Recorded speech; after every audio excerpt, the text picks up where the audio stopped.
Graça e paz, meus queridos, tudo bem? Vamos dar início a mais uma série de estudos na nossa escola bíblica. Agora nós vamos estudar a carta de Paulo aos Coríntios. Nós encerramos na última semana o estudo da carta de Paulo aos Filipenses. Todas as aulas estão gravadas, estão disponíveis no nosso canal do YouTube.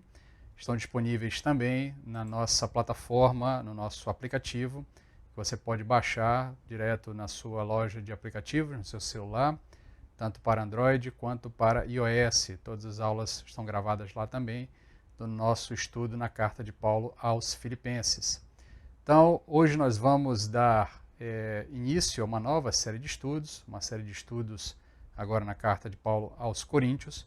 Nós vamos estudar a primeira carta e a segunda carta em sequência, porque é interessante fazer essa leitura, porque as cartas de Paulo aos Coríntios, elas seguem quase como um diálogo, porque eu não sei se você sabe, né, é uma informação extra, mas na verdade, segundo os melhores estudos, nós temos o relato de 4 cartas do apóstolo Paulo aos Coríntios. Na verdade, duas cartas nós não conhecemos. A primeira carta que o apóstolo Paulo envia aos Coríntios, nós não conhecemos o conteúdo, ela não chegou até nós, né? Não foi guardada pela igreja. Nós sabemos que dessa carta aos Coríntios, então, respondem ao apóstolo Paulo com uma outra carta. Nós vamos fazer menção a isso nos estudos dessa carta. O apóstolo Paulo, então, responde as perguntas com a carta que nós conhecemos como a primeira carta de Paulo aos Coríntios. Existe uma terceira carta que o apóstolo Paulo envia novamente aos Coríntios, que nós não sabemos se ela foi guardada, não foi guardada a ponto de entrar no cânon. E então nós temos uma quarta carta que nós chamamos de segunda carta de Paulo aos Coríntios. Há uma discussão se a primeira carta se a terceira carta faz parte da segunda carta aos Coríntios, que seria a quarta carta, né? Então, explicando aqui, existe uma discussão, essa eventual terceira carta, que nós chamamos de carta severa, né? Os estudiosos chamam de carta severa. Há alguns indícios de que possivelmente existe uma possibilidade dela fazer parte, na verdade, da segunda carta aos Coríntios, que seria a quarta carta na ordem cronológica, na ordem real. Mas o que ficou guardado para nós foi a primeira e a segunda carta. Nós entendemos que Deus tem o controle sobre a formação do cânon. Nós entendemos então que essas duas cartas é que têm ensinos valiosos para nós, de maneira que nós nos dobraremos sobre o estudo delas, esperando que Deus fale conosco ao longo dessa sequência de estudos. Então nós vamos fazer como fizemos já nos nossos outros estudos, em cartas ou em livros da Bíblia. Nós sempre fazemos uma aula inaugural, uma aula panorâmica, uma aula dando orientações básicas sobre a carta, sobre o seu contexto, o que está acontecendo no contexto histórico do momento em que a carta é escrita, do que o livro é escrito. Isso é importante para que a gente possa compreender melhor o que está acontecendo, de maneira que você possa entender quando o apóstolo ou quando o autor do livro está fazendo algumas referências que nem sempre parecem ser muito compreensíveis para nós. Então, o contexto nos ajuda. Por isso que nós vamos fazer aqui uma análise contextual da carta antes.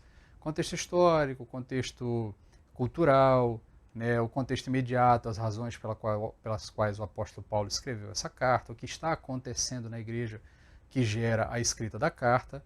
Então, eu convido você aí a abrir a sua Bíblia. Nós vamos ler os primeiros 9 versículos daqui a pouquinho. Você já deixa sua Bíblia aberta aí, 1 Coríntios, capítulo 1, do verso 1 ao 9. Nós vamos fazer uma introdução à carta de Paulo aos Coríntios.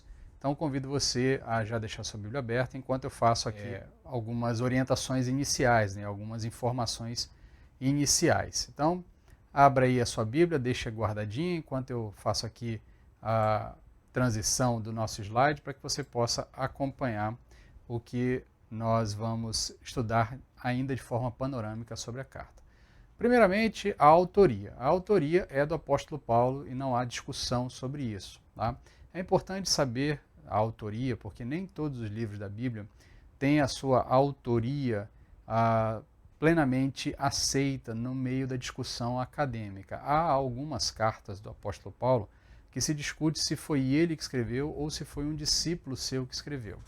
Ortodoxamente, quando nós falamos ortodoxamente, é aquilo que a maioria da igreja ao longo da sua história aceita, é que a autoria de todas as cartas que nós chamamos de cartas paulinas, as 13 cartas que o apóstolo Paulo escreveu, nós cremos que elas de fato são de autoria do apóstolo Paulo. Embora no meio acadêmico, no meio do estudo exegético, haja algumas discussões sobre a autoria.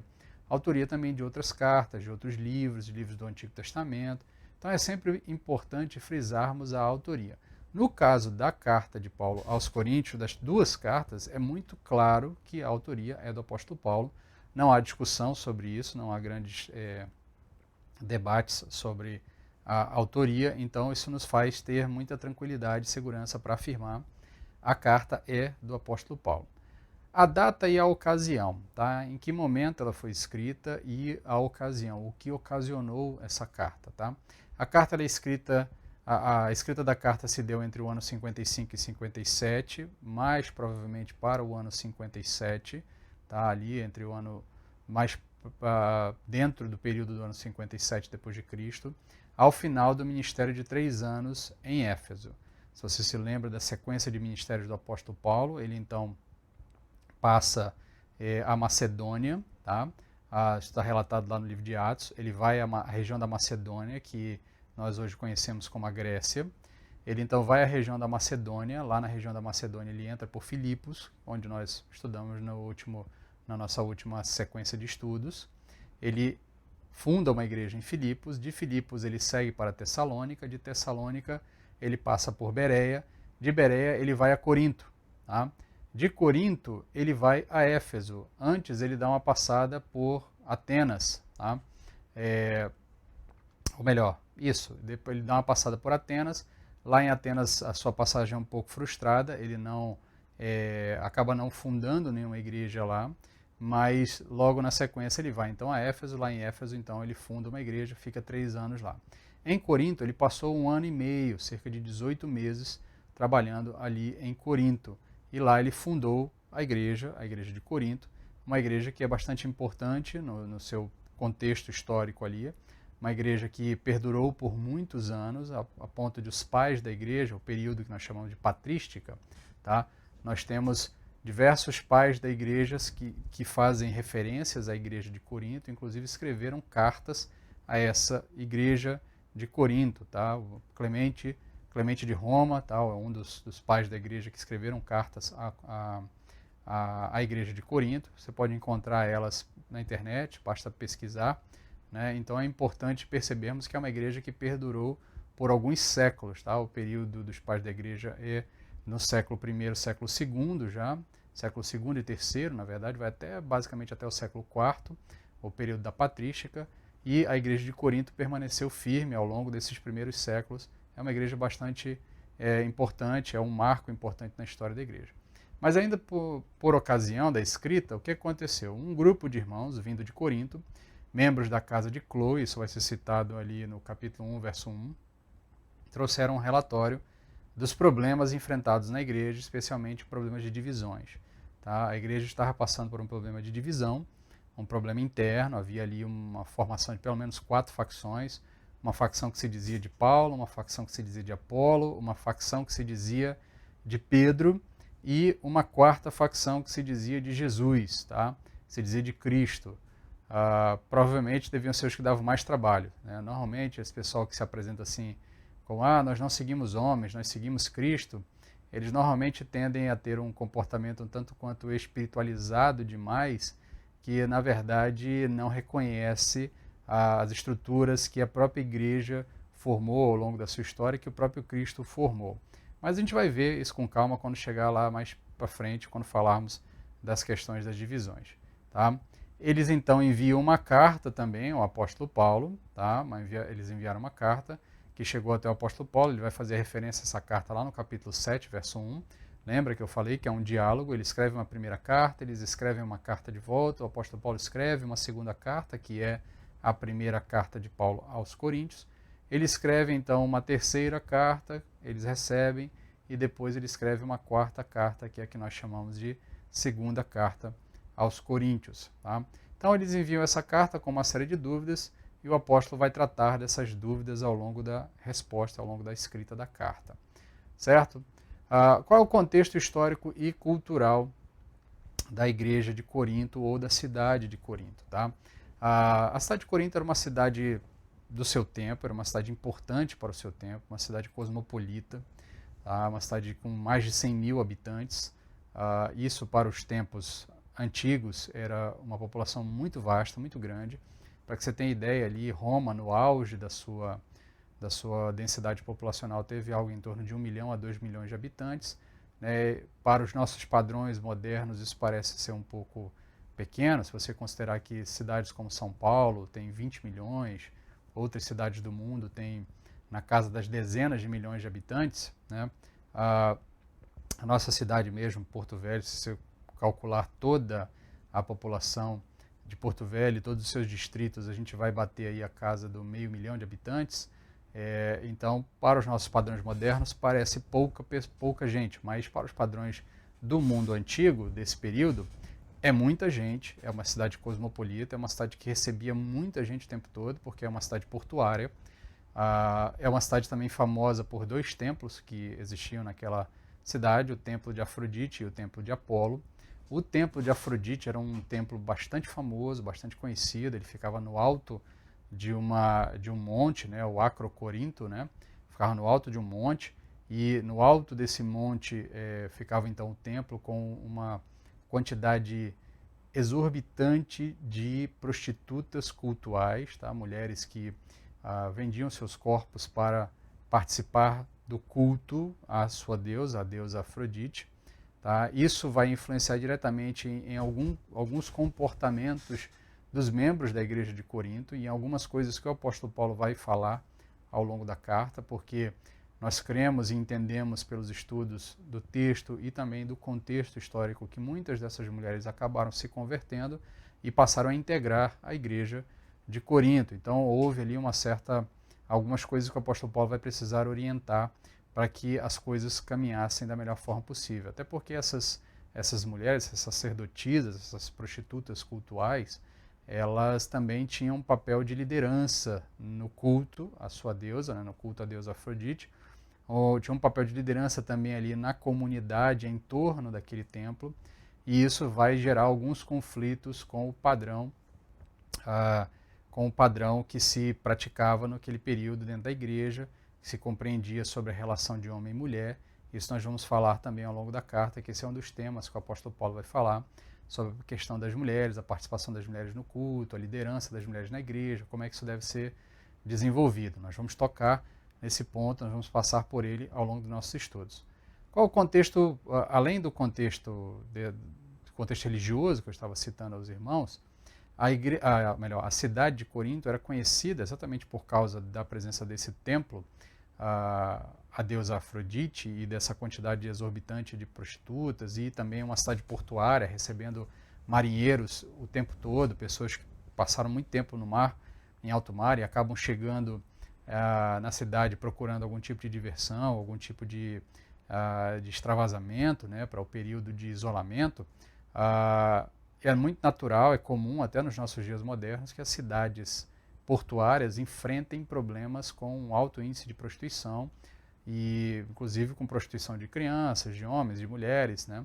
Isso é um problema atual, um problema moderno também, não é um problema só daquele tempo, é algo que vem se perpetuando até os nossos dias.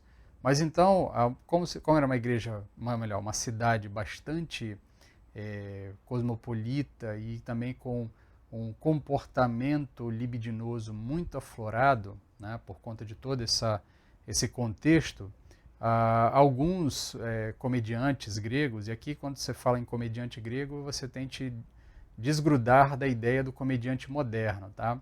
A comédia é um tipo de teatro, né? No mundo antigo ela tinha seu papel ali de fazer críticas, como a comédia moderna também faz, mas não era apenas para a diversão das pessoas, ela tinha um outro tipo de abordagem, tá? Uma abordagem muitas vezes até um pouco filosófica, mas os comediantes da época, um comediante da época, que nós não temos exatamente a referência de quem foi, mas ele cunhou um termo para falar dos coríntios, de quem são os coríntios, de quem é a cidade de Corinto. Ele criou um termo que, traduzindo ao pé da letra, né, seria algo como corintianizar alguém. Quando ele dizia que alguém estava sendo corintianizado, ele estava se tornando uma pessoa que vivia uma vida desregrada, uma vida dissoluta, uma vida de abusos, uma vida de uso exagerado de de todos os prazeres da vida moderna, né? Então o apóstolo Paulo vai chegar a essa cidade, nessa cidade vai ser plantada uma igreja bastante importante, nós vamos ver ao longo da análise do texto. Ainda dentro do contexto, o contexto político e populacional, como eu já citei, uma cidade com aproximadamente 100 mil habitantes, população, e o contexto político é interessante perceber porque, da mesma forma que Filipos, Corinto era uma colônia romana, ela fazia parte do território romano e os seus cidadãos eram considerados cidadãos romanos, isso dava um status a ela muito importante. Além dela ser a capital da Acaia, tá? Ela foi feita como capital da Acaia pelo imperador César Augusto, por Otávio Augusto, né? O imperador César Augusto. Ele concede à cidade de Corinto a condição de colônia romana, o que lhe dava um status melhor, lhe dava uma condição de participação na política romana com mais importância, até por conta da sua posição estratégica como um porto de entrada ali para a região da Macedônia, um porto importante, na região da Macedônia e da Acaia. Lembre-se que, um pouquinho de informação sobre geografia do mundo antigo, a Grécia, nesse momento, ela não é um país unificado como nós conhecemos hoje. Tá? A Grécia, na verdade, a região da Grécia é conhecida por ser uma série de cidades-estados. Tá? E haviam regiões que englobavam diversas cidades-estados. Então nós vamos ter, no tempo áureo das cidades-estados gregas, nós vamos ter Atenas como uma cidade-estado, nós vamos ter Corinto como outra cidade-estado, nós vamos ter Esparta como outra cidade-estado, nós vamos ter a região da Macedônia, que depois vai unificar tudo sobre o comando de Alexandre o Grande, ele vai unificar toda essa região, e a região da Acaia, que também engloba ali a região onde está Corinto. Tá? Então, essa região da Acaia, o César Augusto determina que a província que seria a capital dessa região é a cidade de Corinto. Então, ela é uma cidade importante para o seu tempo, é uma cidade historicamente importante. Continuando ainda aqui nas nossas análises contextuais, tá? Qual é o propósito da carta do apóstolo Paulo aos Coríntios? É difícil a gente determinar um propósito, porque ela é uma carta que se preocupa em responder várias perguntas, várias dúvidas. E isso nos traz uma dificuldade para compreender ou para delimitar um assunto específico ou um ponto específico. Mas se a gente puder juntar tudo aquilo que o apóstolo Paulo fala, a preocupação central dele é o desenvolvimento de um comportamento maduro na igreja. E esse aqui talvez seja o ponto de interesse para nós, modernamente falando. Porque a partir do comportamento imaturo da igreja de Corinto, nós tiramos para nós inúmeras lições para o nosso comportamento moderno como igreja, para que nós, modernamente falando, possamos desenvolver um comportamento maduro e aprender a ser igreja. Essa é a proposta principal da nossa série de estudos em Coríntios, nas duas cartas, de 1 e 2 Coríntios, que nós consigamos aprender a ser igreja a partir do exemplo, ou talvez a partir do mau exemplo da igreja de Corinto, aprendendo com os erros dos irmãos em Corinto, nós possamos evitar esses erros, aplicar as soluções que o apóstolo Paulo dá para aquela igreja, de maneira que nós possamos viver como igreja, ser igreja e ser uma igreja madura, uma igreja que de fato agrada ao Senhor em tudo que faz. Tá? Paulo demonstra essa preocupação, tá? Essa preocupação de desenvolver um comportamento maduro dentro da igreja, em 4 pontos que nós podemos perceber. Tá? O primeiro, ele identifica os problemas básicos relacionados aos relatórios negativos que ele havia recebido e as perguntas que os coríntios haviam lhe enviado. Segundo, oferecer soluções por meio da doutrina e exemplo pessoal. Terceiro, ao ensinar doutrinas específicas e a sua relação com a vida da igreja em Corinto. Lembra? Ele vai tocar em pontos específicos. Ele vai falar sobre divórcio, nós vamos ver sobre isso mais para frente, divórcio. Ele vai falar sobre culto, ele vai falar sobre a relação com os dons do Espírito, então são doutrinas específicas. Ele vai falar sobre a doutrina da ressurreição, no capítulo 15. Então, doutrinas específicas que ele vai tratar, de maneira que os coríntios poderiam, então, aprender a ser uma igreja mais madura. E, por fim, ao defender o seu apostolado e usar o seu próprio exemplo em relação às questões da liberdade cristã, que é um outro ponto bastante interessante da carta, que o apóstolo Paulo trabalha a questão da maturidade cristã ao longo da carta, até onde vai, ou melhor, da liberdade cristã, até onde vai a liberdade do crente para fazer o que bem entender, em detrimento dos seus outros irmãos. Nós vamos ver isso ao longo do estudo da carta. Então o apóstolo Paulo tem essa preocupação de auxiliar os coríntios a ter um desenvolvimento e um comportamento maduro dentro da igreja. E esse é o foco dos nossos estudos, desenvolver um comportamento maduro como igreja moderna. Tá? De fato, ela é uma das igrejas mais complexas e problemáticas do Novo Testamento. São muitos problemas citados. Você tem problemas de uma relação incestuosa entre um filho e, ou melhor, entre um rapaz da igreja, um moço da igreja e a mulher do seu pai. A gente não sabe exatamente se a mulher dele estava, se o pai estava vivo ou não ainda, se ela era viúva do pai ou não. Ao que tudo indica, não. Ao que tudo indica, o pai ainda estava vivo. Nós também não sabemos exatamente se o pai consentia com aquilo ou se era algo escondido, mas ao mesmo tempo conhecido de todos, né? Porque o apóstolo Paulo fica sabendo disso lá onde ele está. Tá? Essa informação não chega até ele só pelas vias, tá, dos emissários que foram enviados até o apóstolo Paulo, nem pela carta que é enviada a ele. Mas a fofoca era tão grande que a informação chega ao apóstolo Paulo, e inclusive vai fazer referência a isso, vai dizer que todos sabem daquela situação, que a cidade inteira sabe daquela situação e a igreja não fez nada. Então nós temos esse problema, que é um problema conhecido. Nós temos o problema da desordem no culto.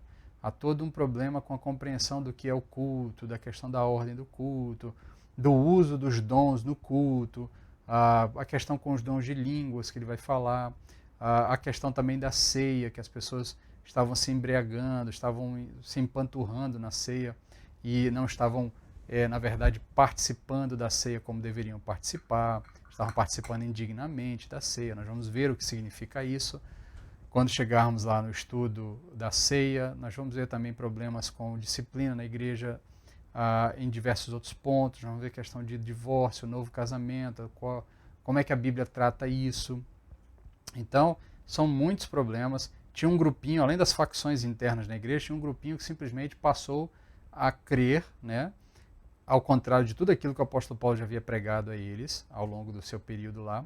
Um grupinho passou a crer que era impossível haver ressurreição, que não podia se falar em ressurreição, e por isso, então, eles começam a negar a ressurreição e dizer que, em tese, Jesus Cristo não havia ressuscitado. E aí o capítulo 15, o apóstolo Paulo vai tratar só sobre essa questão.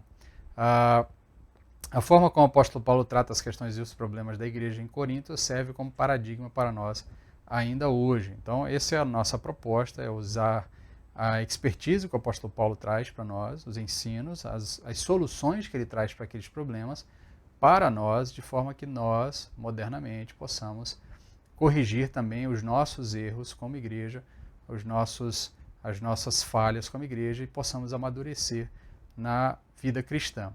Os temas gerais da carta podem ser divididos da seguinte forma. Tá? Divisão da igreja em partidos, como eu já comentei, isso vai do capítulo 1 até o capítulo 4, ele trata da questão das divisões. Nós vamos tratar disso na próxima aula, nós vamos começar tratando desse tema. A disciplina eclesiástica, que vai do capítulo 5 até o capítulo 6, a questão do jovem que estava tendo um caso com a sua madrasta. Há outros também problemas de disciplina na igreja que não foram tratados, o apóstolo Paulo vai tratar deles também, nós vamos ver o que significa a disciplina eclesiástica, como aplicar a disciplina eclesiástica, qual é o papel da disciplina eclesiástica na nossa formação como igreja. Tá? E disciplina eclesiástica aqui é apenas um spoiler, a gente vai tratar isso com mais calma mais para frente. Mas disciplina eclesiástica não é botar o irmão no banco, tá? Disciplina eclesiástica, dentro do conceito bíblico, é excluir membro do corpo, tá? É reconhecer que aquele membro não faz mais parte do corpo porque ele não se comporta como um membro do corpo, como uma parte do corpo. Mas nós vamos ver isso com calma lá nas lições, quando chegarmos no capítulo 5 e capítulo 6. Questões sobre divórcio e novo casamento, ele vai tratar isso no capítulo 7. Questões sobre a liberdade cristã, aqui volta também a questão também um pouco sobre disciplina na igreja, tá? Ou até que ponto o irmão tem direito de fazer o que bem entender, e o assunto aqui, a discussão maior aqui é sobre a questão dos alimentos que eram oferecidos aos ídolos, que uns achavam que podiam comer, que não tinha nenhum problema, outros achavam que tinha problema porque aquilo estava em tese contaminado por um espírito mau.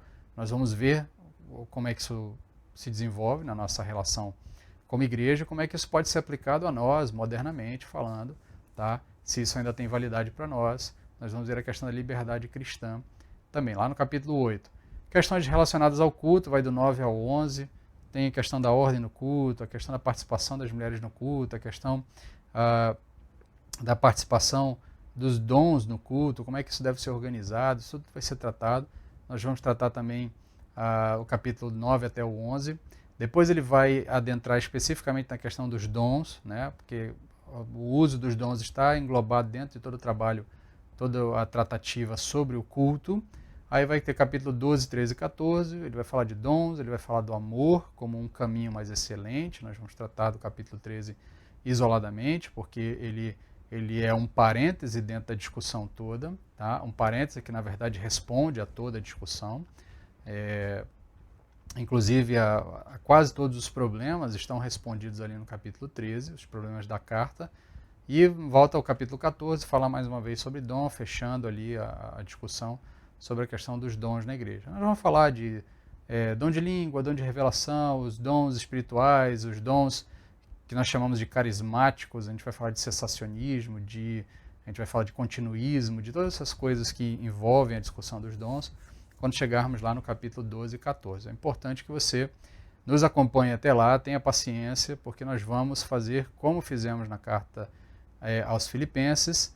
Nós vamos trecho a trecho, de maneira a extrair o máximo de lições, sem pressa, sem muita preocupação em cumprir um prazo específico, mas obviamente tendo cuidado para que não fique enfadonho, não fique muito cansativo, tá? Mas como as aulas vão ficar registradas, gravadas, isso vai facilitar também para que você possa assistir mais de uma vez, voltar, tirar dúvidas, anotar o que ficou para trás, de repente tirar alguma dúvida. Lembrando que você sempre pode tirar dúvidas por meio do e-mail, tá? Nosso e-mail é vulmarjunior@ibopvh.com.br. Você pode mandar suas dúvidas para mim, que eu vou com prazer respondê-las, tá? Então, além do uso dos dons na igreja, ele vai falar também sobre a questão da ressurreição no capítulo 15, que é um problema sério, talvez seja, aparentemente é o problema que a gente menos se lembra da carta aos Coríntios, mas talvez seja o problema mais grave daquela igreja, talvez seja o problema mais, a situação mais problemática daquela igreja, porque, como nós já citamos em outras mensagens, em outras aulas também, a ressurreição é o fundamento da nossa fé. E nós vamos ver isso com calma lá no capítulo 15, tá? Então, dito essas palavras, nós vamos aí, feito esse panorama introdutório, nós vamos à leitura do texto, nós vamos estudar os primeiros 9 versos, nós vamos fazer uma leitura deles agora e em seguida nós vamos estudá-los. Nós vamos ler o texto bíblico, fazer uma oração e em seguida iniciar a análise do texto propriamente dita. O texto nos diz o seguinte: Paulo, chamado para ser apóstolo de Jesus Cristo pela vontade de Deus, e o irmão Sóstenes, a igreja de Deus em Corinto, aos santificados em Cristo Jesus, chamados para serem santos, com todos os que em todo lugar invocam o nome de nosso Senhor Jesus Cristo, Senhor deles e nosso, graça e paz sejam convosco da parte de Deus, nosso Pai, e do Senhor Jesus Cristo. Sempre dou graças a Deus por vós, pela graça de Deus que vos foi dada em Cristo Jesus, pois em tudo fostes enriquecido nele, em todas as palavras, em todo conhecimento, porque o testemunho de Cristo foi confirmado entre vós, de modo que não lhes falta nenhum dom, enquanto aguardais a revelação de nosso Senhor Jesus Cristo. Vamos orar então? Senhor, dá-nos graça, dá-nos misericórdia, dá-nos condição agora de entender a Tua palavra, entender a Tua lição, entender o texto bíblico que Tu guardou para nós durante esse tempo todo, de maneira que nós possamos hoje, no ano de 2020, tirarmos lições para as nossas vidas a partir da experiência de nossos irmãos ali na igreja aos Coríntios e sobre a orientação do nosso irmão apóstolo Paulo. Nós somos gratos porque o Senhor ainda hoje fala conosco, ainda hoje nos instrui e continuará nos instruindo até a Tua volta. É o que te agradecemos, é o que te pedimos, em nome de Jesus. Amém. Amém, meus queridos. Então, lido o texto, nós vamos agora ver a organização dessa introdução. Esse texto, esse trecho aí do verso 1 ao 9 é a introdução da carta, tá? E como toda introdução de carta, como nós já havíamos citado lá na carta de Paulo aos Filipenses, ela segue um padrão que era usual às cartas do Antigo Testamento, ou melhor, do mundo antigo, tá? As cartas desse período. Então, há uma identificação do autor, há a identificação de destinatários, há uma saudação, há um voto, tá? Há ali algum tipo de esperança, de expectativa do escritor para aquilo que ele está escrevendo e para quem ele está escrevendo. Então, nós vamos ver que isso aparece aqui no padrão que em todas as cartas sempre apareceu.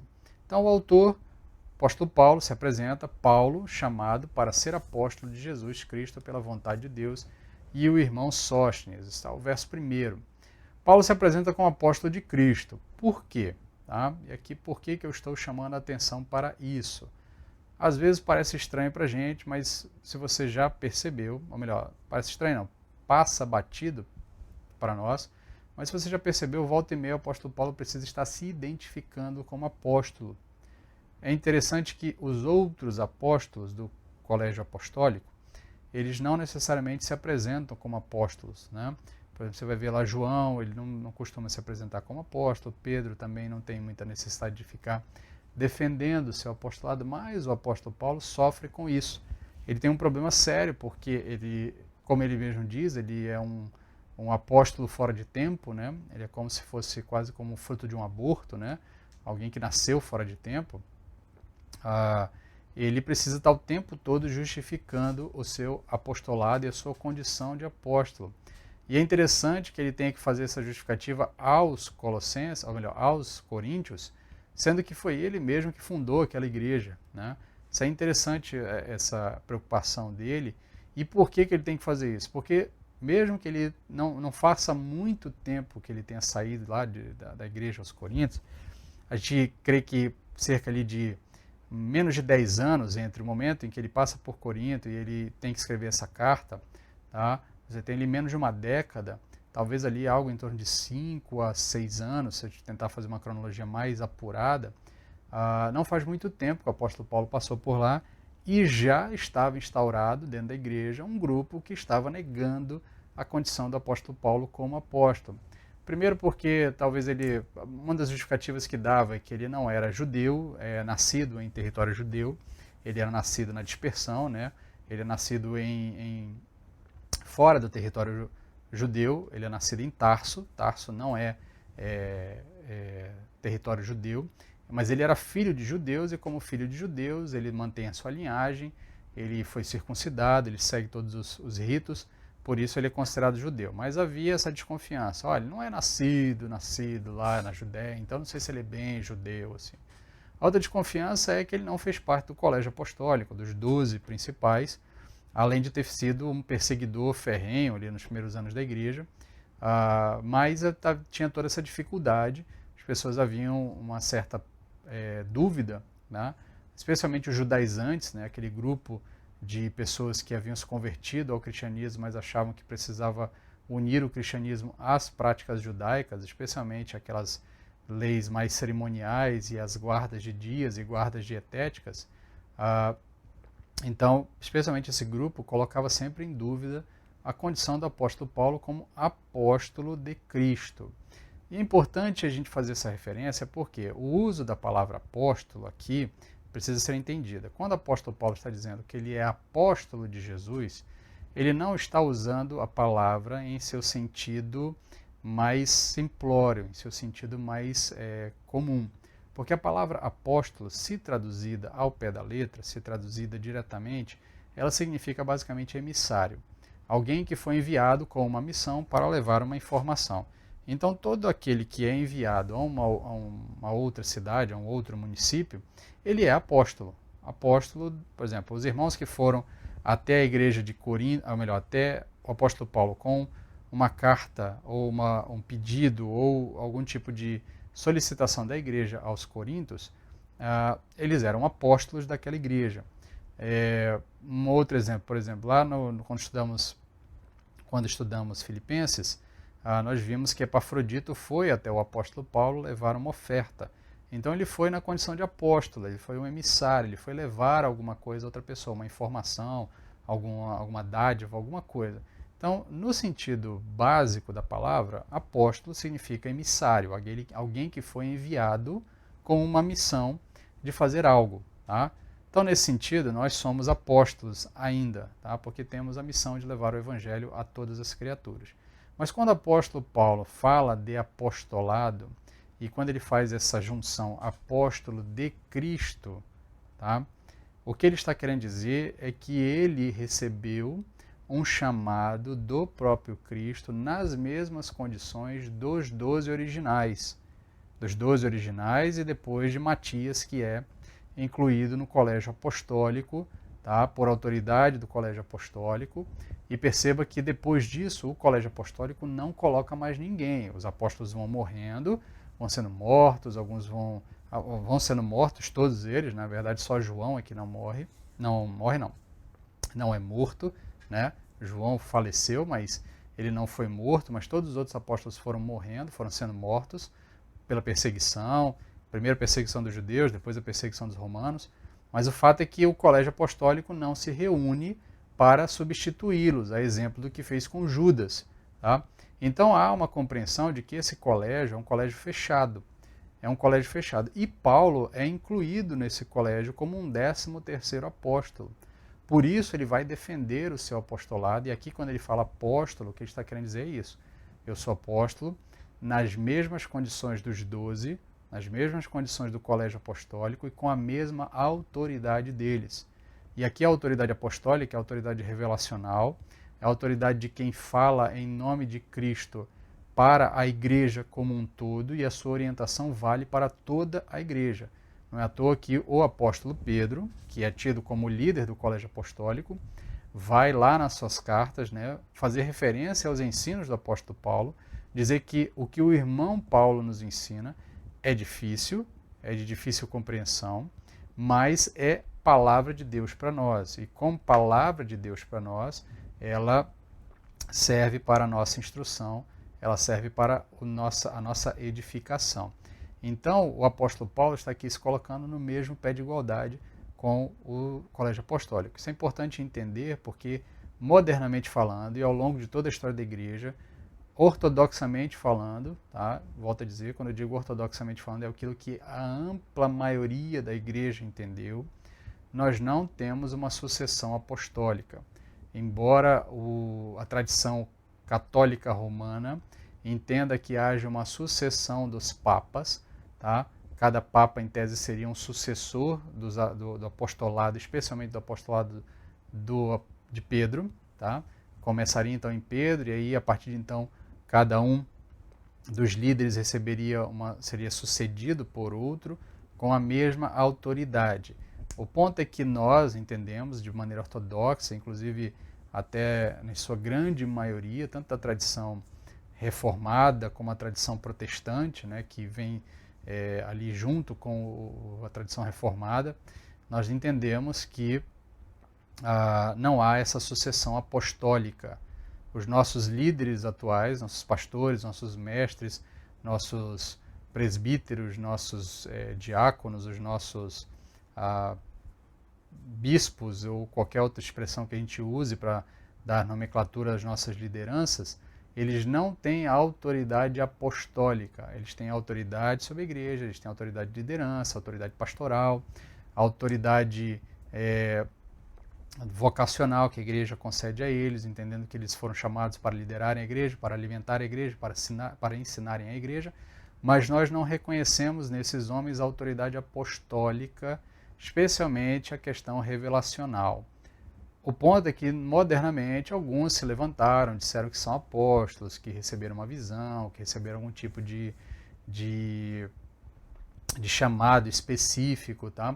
Mas nós precisamos entender que o colégio apostólico, ele recebe um chamado e ele deixa a orientação para toda a igreja, para a catolicidade da igreja. Aqui, quando eu uso catolicidade, eu estou falando de universalidade, que é uma característica da igreja. A igreja é católica, tá? Nós vamos falar um pouquinho mais para frente sobre isso. A igreja é católica, não no sentido de católica romana, tá? Tente separar aqui as expressões. Católica no sentido de universal.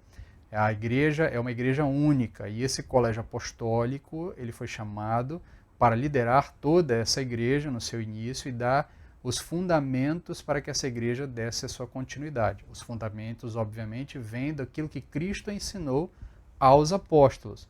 Tanto é que Matias, quando é escolhido, uma das características que é exigida é que ele tenha andado com Cristo, que ele tenha ouvido Cristo, que ele tenha estado perto, tenha visto Nosso Senhor e tenha ouvido diretamente dele os ensinos. Por isso, Matias é escolhido e é incluído naquele colégio apostólico, é incluído naquele corpo ali dos 12. Então, nós entendemos que o ensino que os apóstolos nos deixam, tanto é que Atos vai dizer que a igreja perseverava na doutrina dos apóstolos, nós entendemos que o ensino que os apóstolos nos deixam é o ensino que Cristo deixou aos apóstolos para a igreja, e então nós sucedemos os apóstolos ensinando, replicando, repassando esses ensinos. Nós não acrescentamos ensinos novos, tá? Isso é importante entender, porque a base da compreensão apostólica, especialmente a apostólica moderna, você vai ter duas compreensões. Uma mais simplória, que é basicamente o uso de um título, tá? Como uma espécie de um título mais importante, né? A pessoa é pastor, depois ele é levado obreiro, de obreiro diácono, diácono pastor, pastor presbítero, presbítero bispo, bispo arcebispo, de arcebispo para apóstolo, de apóstolo para pai apóstolo, de pai apóstolo para patriarca, ou qualquer uma dessas nomenclaturas que às vezes não querem dizer absolutamente nada, é só uma questão de hierarquia. Essa é a maneira mais simplória que algumas tradições que se apresentam como cristãs modernamente fazem do uso da palavra apóstolo. Mas existe um movimento chamado movimento apostólico que entende que, na verdade, eles são sucessores dos apóstolos, dos 12 apóstolos, e por isso eles precisam dar continuidade a essa sucessão apostólica, inclusive recebendo revelação nova para a igreja, orientação nova para a igreja. Além disso, além dessas duas percepções, isso eu estou falando dentro do universo chamado protestante. No universo católico romano, existe a compreensão de que todos os papas são sucessores do próprio apóstolo Pedro, tá? E vem numa sequência apostólica. Isso é uma questão para um outro momento de discussão. Há uma compreensão, nós entendemos que essa compreensão dos católicos é equivocada, mas há outras questões a serem abordadas nesse ponto. Mas o que você precisa entender, você que é membro de uma igreja protestante, ou uma igreja herdeira da Reforma, como nós, os batistas, o que nós entendemos, tá? O que nós recebemos e compreendemos e ensinamos é que a autoridade apostólica ficou restrita aos 12, tá? Aos 11 originais mais Matias, e ao apóstolo Paulo, que é incluso nesse grupo tardiamente pelo próprio Senhor Jesus Cristo. Então o apóstolo Paulo se apresenta como apóstolo de Cristo, e ele se apresenta exatamente por isso, tá? Nós vimos aqui o uso da palavra apóstolo. Além dele ter essa preocupação com reforçar o seu apostolado, a sua condição de apóstolo, ele também faz referência à participação de Sóstenes, tá?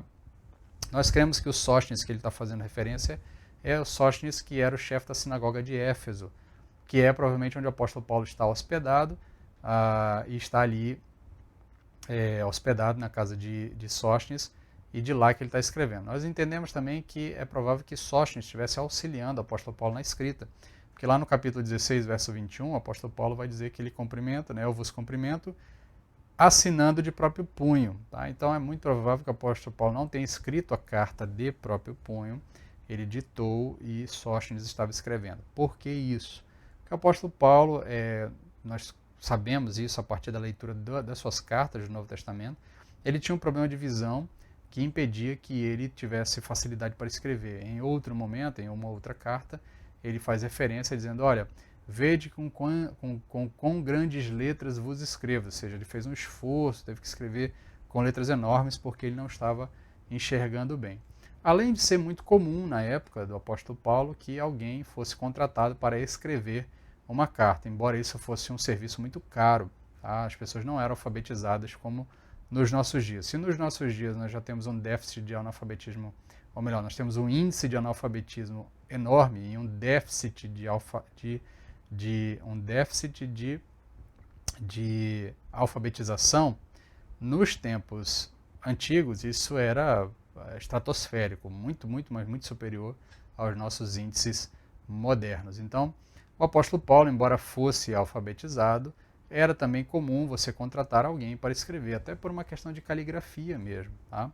Ainda como nos nossos dias existem pessoas especializadas em escrever com uma letra bonita, com uma letra legível, com uma letra bem compreensível, nos tempos antigos isso também existia. Tá? Os destinatários. Quem são os destinatários? Os destinatários, obviamente, a Igreja de Deus em Corinto. Verso 2, a Igreja de Deus em Corinto, aos santificados em Cristo Jesus, chamados para serem santos, com todos os que em todo lugar invocam o nome de nosso Senhor Jesus, Cristo, Senhor deles e nosso. Então preste atenção aqui numa coisa muito interessante, que apesar de todos os problemas, Paulo chama a Igreja de Deus, chama a Igreja de Corinto de a Igreja de Deus. Isso faz com que a gente tenha uma percepção um pouco mais ampla, um pouco mais até branda. Tá? Nós temos a tendência muitas vezes de sermos muito duros, especialmente quando nós fazemos análise de algumas igrejas, nós estamos sempre dispostos a dizer que aquela ali não é uma igreja. Né? E perceba que a igreja de Corinto, talvez no nosso crivo moderno, fosse uma igreja que não fosse classificada como igreja. Mas o apóstolo Paulo chama ela de Igreja de Deus em Corinto. Isso é importante para nos ensinar a ser um tanto quanto mais pacientes e entender que a obra de Deus muitas vezes caminha de maneiras que a nossa pré-formatação não compreende, mas que ainda assim Deus está atuando ali naquela situação. Isso é uma lição muito importante para nós. Ele também chama que a Igreja de Deus não só, quando ele fala assim, a Igreja de Deus, ele não só expressa, ele percebe que ela não só se expressa universalmente, como nós falamos, a Igreja Católica, tá? Por isso ele vai usar a expressão lá no finalzinho, com todos os que em todo lugar invocam o nome do nosso Senhor Jesus Cristo.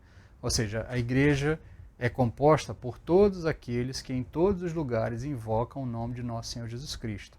Tá? Mas ela também se expressa localmente. Tá? Ela é a Igreja de Deus em Corinto. Isso é interessante, isso é importante percebermos, porque inclusive existe um movimento moderno de pessoas que entendem que é possível ser igreja sem estar em uma igreja local. E esse tipo de expressão, que às vezes passa despercebido na nossa leitura, deve nos chamar a atenção, porque o apóstolo Paulo deixa claro, é a Igreja de Deus em Corinto. Não é a Igreja de Deus espalhada em qualquer lugar, ela tem um endereço, ela tem uma localização, ela tem, ainda que nós acreditemos, creiamos na Igreja invisível, na Igreja universal, na Igreja católica, e volto a dizer católica aqui, e universal também não é referência às outras duas igrejas, a Igreja Universal do Reino de Deus e a Igreja Católica Romana. É porque católico significa universal. Essa igreja invisível, essa igreja que compreende todos aqueles que confessam e professam e invocam o nome de nosso Senhor Jesus Cristo, essa igreja, ela se expressa localmente. Ela se expressa em um corpo físico que se reúne em uma determinada localidade com uma determinada frequência. Tá? Então, no nosso caso, a Igreja de Deus se expressa na Igreja Batista Olaria, reunida ali no templo da Igreja Batista Olaria, assim como a Igreja de Deus também se expressa nas nossas outras igrejas irmãs, que se reúnem em outras igrejas batistas na nossa cidade, em outros lugares do mundo. E também nos nossos irmãos presbiterianos, metodistas, nos irmãos luteranos, nos irmãos anglicanos, em todas as tradições, os irmãos pentecostais, em todas as tradições que foram formadas ao longo do tempo, desde que nós percebamos nessas igrejas, e nós vamos ver isso com calma ao longo do estudo, que há sim elementos para dizermos quando é igreja e quando não é igreja, mas o elemento principal é saber se naquela igreja se invoca o nome do nosso Senhor Jesus Cristo. Se aquilo é uma realidade na igreja, ali tem uma expressão local da igreja de Deus, da igreja universal de Deus. Isso é importante entendermos, porque o apóstolo Paulo reconhece aqui a catolicidade da igreja. E apesar do mau comportamento, Paulo os chama de aos santificados em Cristo Jesus. E aqui a expressão que ele está usando quer dizer separado. Santo, dentro do contexto bíblico, tem duas conotações. Tá? A primeira é de pureza, tá? E a segunda é de separação, ou vice-versa. Tá? Primeiro separação, segundo pureza. Por exemplo, no Antigo Testamento você vai ver Moisés dizendo que o candelabro é santo, que as cortinas do tabernáculo eram santas, que os cálices eram santos. Tá? Não é que o cálice era puro, no sentido de que ele era divino. Tá? O sentido ali é de que ele é separado para um objetivo específico. Nesse mesmo sentido, nós somos santos, somos santificados, somos separados. Deus escolheu para si um povo do meio de um povo maior e o separou para si. Cada um que reconhece Jesus Cristo como seu Senhor e Salvador é separado do mundo das trevas e levado para o reino do Filho do seu amor. Expressões do apóstolo Paulo lá em Colossenses. Então, há essa conotação, essa compreensão de que todo crente é um santo, ele é separado. Tá? Ele é separado para um propósito, ele é separado do mundo, ele é separado. Ao mesmo tempo que nós temos essa compreensão, o apóstolo Paulo completa dizendo que há a conotação daqueles que ainda estão em santificação. Por isso ele vai dizer, tá, aos chamados para serem santos, aos santificados em Cristo Jesus, chamados para serem santos. Parece até contraditório, mas não é. Tá? O que ele está querendo dizer é exatamente isso. Vocês foram separados por Deus, mas também foram separados para serem santificados, para serem purificados, para se tornarem, aí sim, na conotação de purificados, de puros, de imaculados, porque a igreja de Deus será entregue por Jesus Cristo ao Pai no dia da sua volta, no dia da volta de Cristo, no dia do julgamento final. Deus nos entregará uma igreja santa, pura e imaculada, tá? Ao nosso Senhor, ao nosso Deus, ao nosso Pai.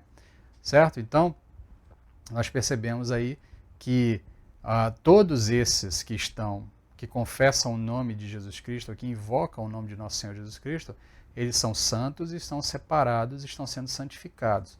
Então nós podemos perceber que a catolicidade do cristianismo é expressa por Paulo, porque ele deixa claro que o Senhor é deles e nosso. Tá? Então isso chama a nossa atenção, inclusive nos dá uma lição grande. Muitas vezes a gente tem a tendência de achar que só a nossa denominação ou só a nossa igreja é que tem, de fato, salvação, que as outras todas estão perdidas. Mas, na verdade, é certo que quando você chegar no céu, você vai encontrar gente de todas as tradições cristãs, gente que você talvez até nem reconhecesse como cristão, tá? Por conta, às vezes, de uma percepção equivocada nossa, uma percepção limitada, que a carta de Coríntios nos ensina que deve ser mais ampliada, deve ser um pouco mais cautelosa nesse sentido. Tá? Uma igreja santa, uma igreja una, santa e universal. Aqui estão as três características da igreja. A igreja é una, só existe uma igreja, não existe outra igreja. E nesse sentido, embora não no mesmo sentido que os católicos usem, que os católicos romanos usem, mas de fato não há salvação fora da igreja. Tá? Porque só há uma igreja, a igreja do Senhor Jesus Cristo. Não há outra igreja. Então, salvação você encontrará estando incluído no corpo de Cristo, que é a sua igreja, que é uma igreja una, uma única igreja. Uma igreja santa, porque ela é santificada e ela está sendo purificada. Ela é santa porque ela é separada e ela está sendo santificada, está sendo separada. E ela é uma igreja universal, porque ela engloba todos aqueles que invocam o nome de nosso Senhor Jesus Cristo. Aí na sequência nós temos o voto do apóstolo Paulo, graça e paz sejam convosco, verso 3, da parte de Deus, nosso Pai, e do Senhor Jesus Cristo. Então aqui a saudação típica do apóstolo Paulo, graça e paz, a saudação que eu iniciei a nossa aula de hoje, saudação costumeira nossa, de todos os cristãos, em sua grande maioria, e muitas vezes utilizada até mesmo sem compreensão da profundidade dela, porque aqui o apóstolo Paulo ele faz a união de dois mundos. Acho que eu já comentei sobre isso quando nós falamos em Filipenses. Ele une dois universos aqui, porque a graça é uma típica saudação do mundo grego, do mundo ocidental. E a paz, o shalom, é uma típica saudação judaica, é uma típica saudação oriental. Então o apóstolo Paulo junta os dois universos, tá? Judeus e gentios, judeus e gentílicos, ele junta tudo em uma única saudação e ficou sendo a nossa saudação, porque no fim das contas nós somos uma igreja que vem de uma herança judaica por conta da nossa origem. A igreja nasce em Jerusalém, né, mas ela é abraçada pelo mundo, ela é recebida pelo mundo gentílico. Então a união aí desses dois elementos, graça e paz. Saudação típica do apóstolo Paulo. Quando você agora se referir a alguém com graça e paz, lembre-se desse peso histórico. Não é apenas uma expressão pro forma que a gente usa. Tá? Note que Paulo entende que a graça e a paz provém tanto do Pai quanto de Jesus. Então ele fala, graça e paz sejam convosco da parte de Deus, nosso Pai, e do Senhor Jesus Cristo. Já começa aqui o apóstolo Paulo a demonstrar uma compreensão da divindade de Cristo, compreensão que ele já tinha, mas ele vai defendendo, porque essa paz, esse shalom, a graça, essa graça salvadora, o hairem, né, que é a expressão em grego, esses dois elementos, eles provêm tanto do Pai quanto do Filho.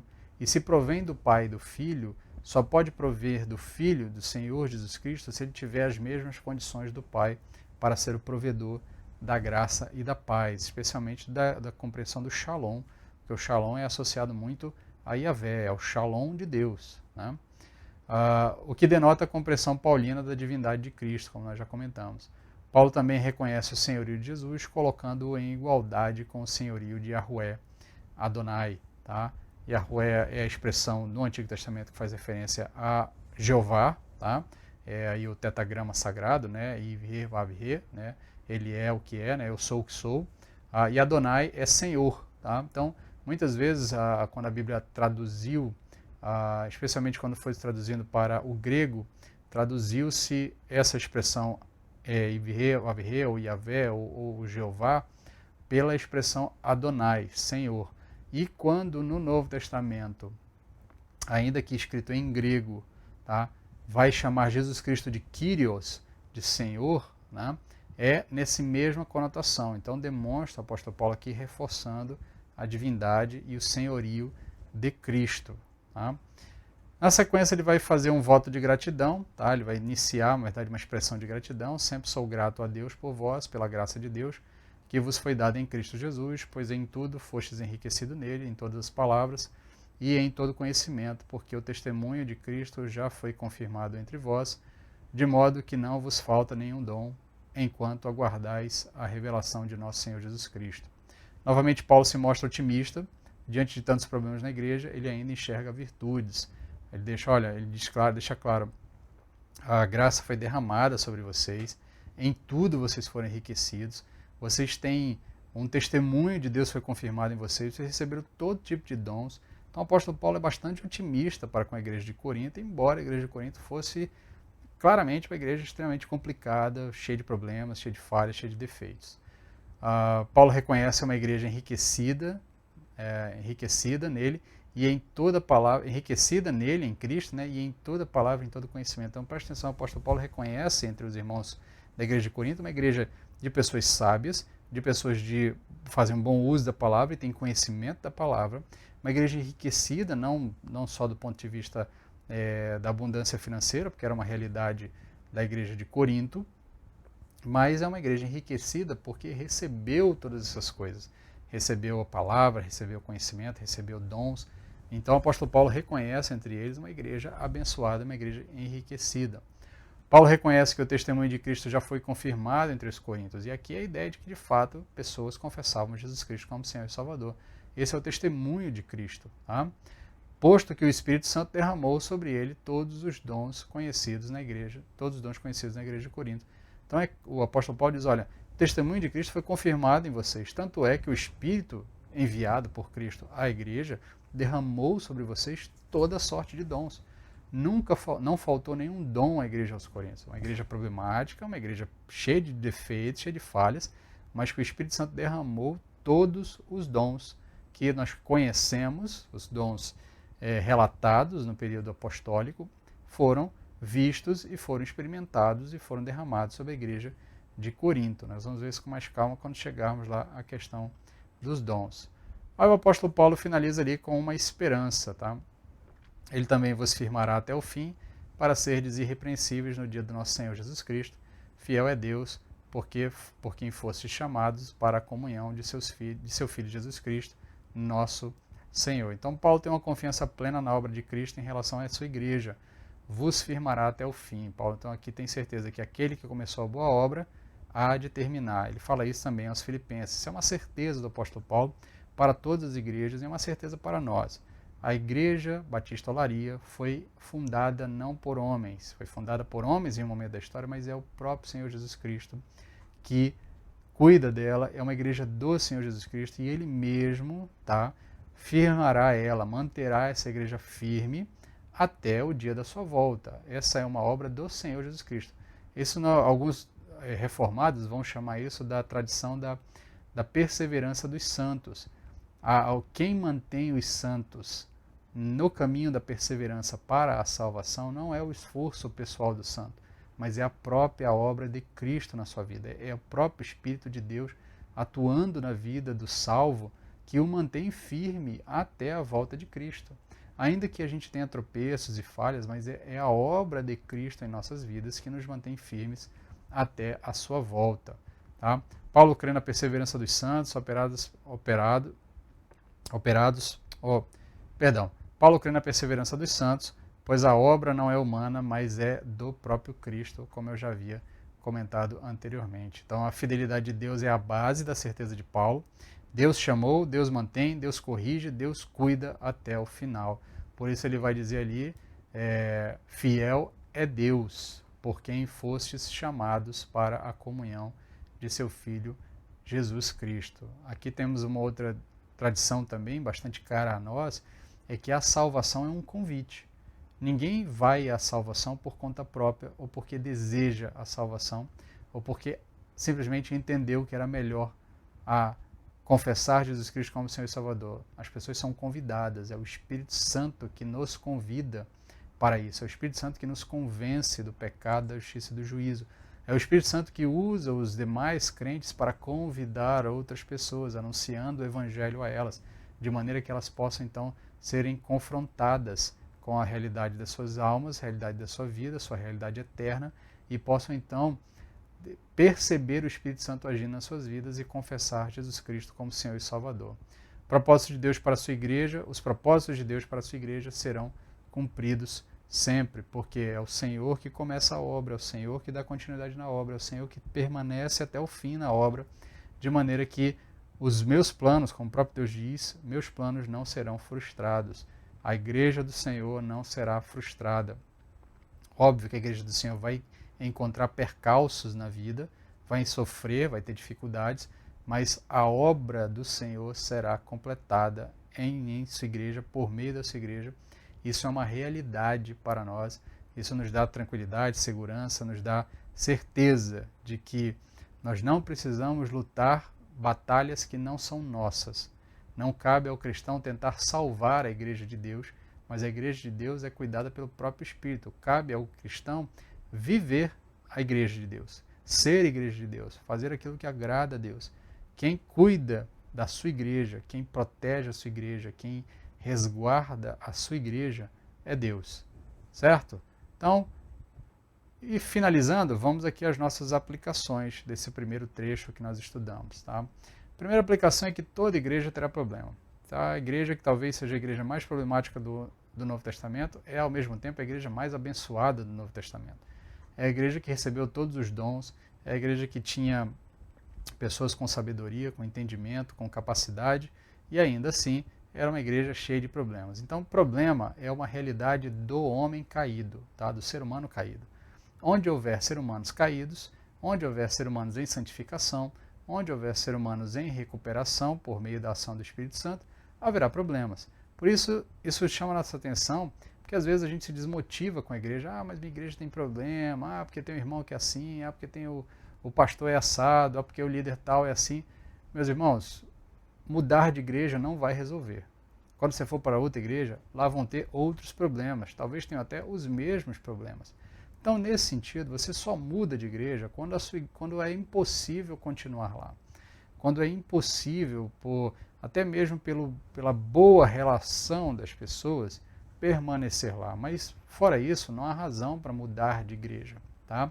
Ou melhor, a outra razão seria se a sua igreja degringolar para outra coisa que não seja invocar o nome do Senhor Jesus Cristo. Quando ela começar a invocar outras coisas, ainda que chame essas outras coisas de Jesus, aí sim vale a pena você mudar de igreja. Mas fora isso, somente se tornar impossível, se de repente a convivência lá estiver sendo conflitante demais, estiver sendo perigosa no sentido da sua própria relação com Deus e com os irmãos, aí talvez seja o caso de ponderar mudar de igreja. Mas mudar de igreja por causa de problema é uma realidade que não vai se solucionar. Outras igrejas terão outros problemas, problemas maiores, problemas menores.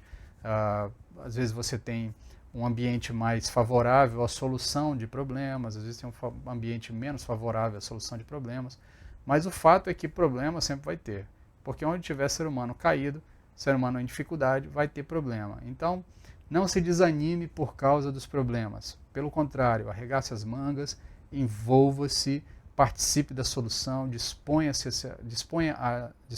a ajudar para solucionar os problemas, converse com a sua liderança, desenvolva uma boa relação com a liderança, com seus pastores, com os líderes da igreja de uma maneira geral, para que tenha diálogo sempre, que a gente possa conversar, entender, resolver os problemas que às vezes a liderança nem sequer enxergou.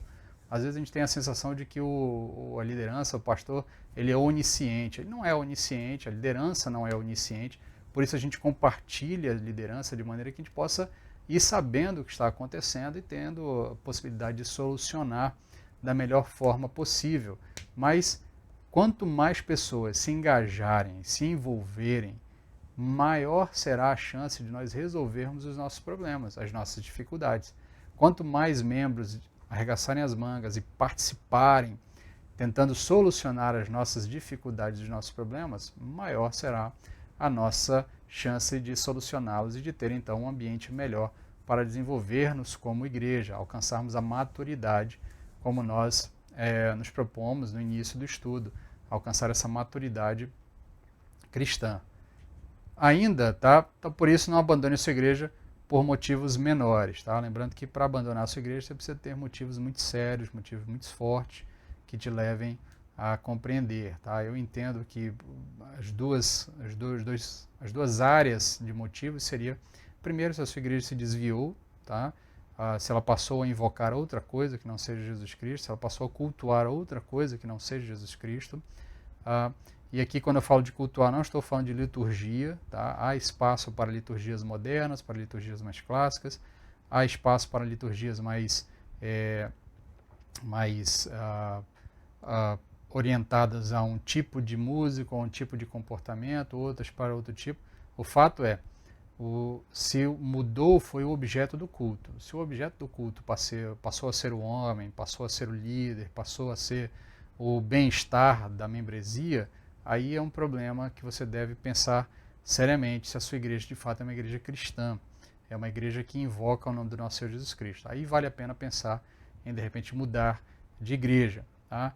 Agora, se outro campo também que pode gerar isso é quando, por conta da dureza dos corações, das dificuldades, das discussões, dos momentos de desentendimento com o corpo, se torne realmente um pouco desagradável ou até suficientemente desagradável a convivência que impeça inclusive a sua comunhão com o corpo e a comunhão com Cristo. Aí vale a pena pensar, de repente, em procurar uma outra igreja, até mesmo para não aumentar né, esse processo. Eu sei que isso não é fácil de se decidir, muitas vezes nós estamos ligados à igreja por uma história, passamos muito tempo naquela igreja e contribuímos com ela, mas no caminhar, às vezes, algumas coisas acontecem, ambientes mudam, as pessoas se tornam diferentes, outras pessoas chegam.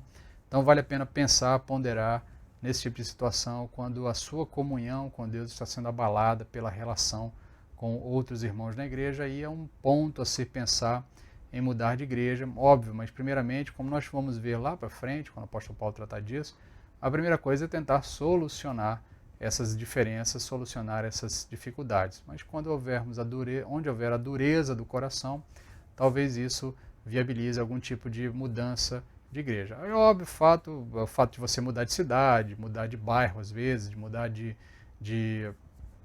algum tipo de área da cidade para uma outra área da cidade, isso pode gerar a possibilidade de mudança de igreja também por outras questões. Tá? Nós temos que pensar que nem todas as cidades são de fácil acesso como a nossa cidade de Porto Velho, onde você consegue atravessar a cidade toda em questão de meia hora.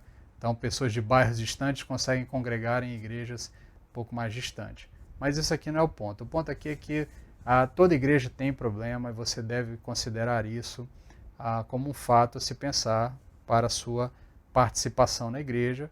Você não vai encontrar uma igreja perfeita, não vai encontrar uma igreja onde nunca haja discussão, onde não haja dificuldade, onde não haja desentendimentos, onde não haja pessoas mais dispostas, pessoas menos dispostas.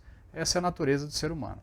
Então nós precisamos entender isso, abraçar a causa, participar e procurar solucionar o maior número de problemas. Mesmo igrejas problemáticas, uma outra aplicação, mesmo igrejas problemáticas ainda são palcos para a ação de Deus. Como nós vimos, o apóstolo Paulo é extremamente otimista em relação aos coríntios e percebe um agir poderoso de Deus naquela igreja, com dons, com sabedoria, com uma série de coisas que aquela igreja, mesmo problemática, é uma igreja que percebe a atuação de Deus fortemente. Ser igreja é envolver-se com a igreja, com o zelo e com cuidado, como nós já vimos comentando. Isso é ser igreja, é envolver-se com a igreja, não é apenas participar, não é apenas consumir a igreja, mas é envolver-se de maneira a participar, inclusive, da solução dos problemas da igreja. Enquanto a igreja for de Cristo, os problemas terão solução. Essa é a nossa última aplicação, talvez seja aquela que nos dê mais esperança, porque enquanto a igreja for de Cristo, os problemas têm solução. Os problemas só deixarão de ter solução quando a igreja deixar de ser a igreja de Cristo. Então, meus queridos, nós iniciamos aí mais uma série de estudos. Nós vamos passear pela carta do apóstolo Paulo aos Coríntios. Se tiver alguma dúvida, não guarde a dúvida para si, mande a dúvida para a gente, tá? Nosso e-mail está aí na tela para que você possa anotar, vulmarjune@ibopvh.com.br. Qualquer dúvida, qualquer dificuldade, mande para nós que nós vamos lhe ajudar na medida do possível. Então, convido você a continuar conosco nessa empreitada, convido você também a acompanhar aí as nossas redes sociais, de maneira que você possa conhecer aqui o que estamos fazendo, nosso canal do YouTube, as nossas aulas estão todas lá, as nossas atividades também ali no Instagram, você pode acompanhar o que a gente está fazendo também por lá, as mensagens daquilo que está sendo publicado e também o nosso Facebook aí na sua tela, de maneira que você possa acompanhar tudo o que acontece com a Igreja Batista Olaria. Então, vamos orar, pedir a Deus que nos auxilie nesse processo de estudo da carta, de aplicação às nossas vidas, e que nós possamos aprender a ser crentes maduros a partir daquilo que a igreja de Corinto experimentou. Então vamos orar? Senhor, tem misericórdia de nós, auxilia-nos nas nossas dificuldades. Aplica aos nossos corações a Tua palavra, de maneira que nós possamos ser crentes maduros a partir da experiência dos irmãos em Corinto, a partir das orientações do apóstolo Paulo. Guarda-nos, livra-nos de todo mal, é o que te pedimos, em nome de Jesus. Amém. Amém, meus queridos. Fiquem na paz, que Deus nos abençoe, se Deus nos permitir. Semana que vem, continuamos ainda no capítulo 1, desenvolvendo ali as primeiras temáticas da carta do apóstolo Paulo aos Coríntios. Fique na paz, se Deus nos permitir. Semana que vem estaremos juntos.